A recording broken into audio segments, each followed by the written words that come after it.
Hey, it's Mr. Peace. I'm here at Ferndale High School, home of the Eagles in Ferndale, Michigan.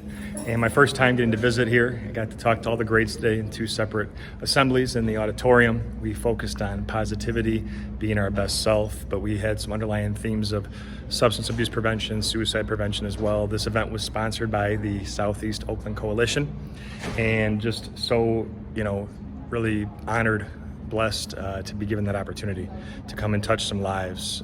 There were a lot of pin drop moments in both presentations where the students really got what was being shared. There was a lot of heartfelt stories and just a lot of people in general that really kind of took things to heart, right? That something touched their heart, and I always say that means you have a big heart, right? Now it's up to you to go share that gift by how you choose to treat yourself and others going forward.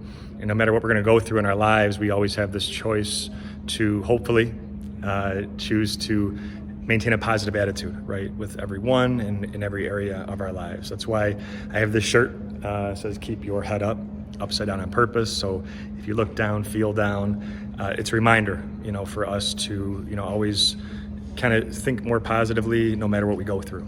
And knowing that what we go through or have gone through or will go through can make us stronger in the end if we let it, right? If we choose that.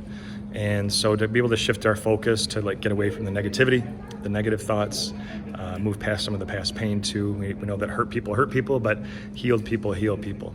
And if we can always, tie that main focus, into how we live each and every day, along with thinking about our legacy, how we want to be remembered, then our actions start to kind of move towards kindness, to more compassion, just empathy for others. And a lot of the students, just said, hey, Mr. Peace, I've been going through a lot. I haven't really felt these emotions.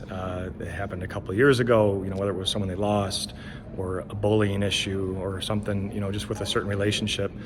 And today they finally did. They finally said, hey, I'm going to feel this emotion to be able to finally move past it so I can be all in for this planet and look to help others, right? Help others see that they're, help others see their power, to know that in just 2 seconds we can uplift or destroy through our words, through our actions. And if we really kind of grasp that concept, then we know we have to be all in for this planet and for others. And we also know our potential, right? Which is like the lines on our hand. We all have letter M with the lines on our hand, and that stands for miracle. Have at least one in each hand. Sometimes a faint line connects it, but this M for miracle, upside down for worthy, is a reminder that we must always truly try to see ourselves as miracles first and foremost, and then go help this world and people around us see the same thing. But thank you all, everybody, for touching my heart today. You guys are beautiful. Never forget that. Keep shining your light. Hope to be back in the near future. Until then, have a great rest of the school year. And as always, make sure to hit the subscribe button. You'll see pop up on the screen. You can also check out this playlist below for some additional motivation. And you can also visit my website by clicking on the peace sign symbol on your phone, tablet, wherever you're watching this video, to track my journey across this country as I continue to heal America's heart one school at a time. Peace.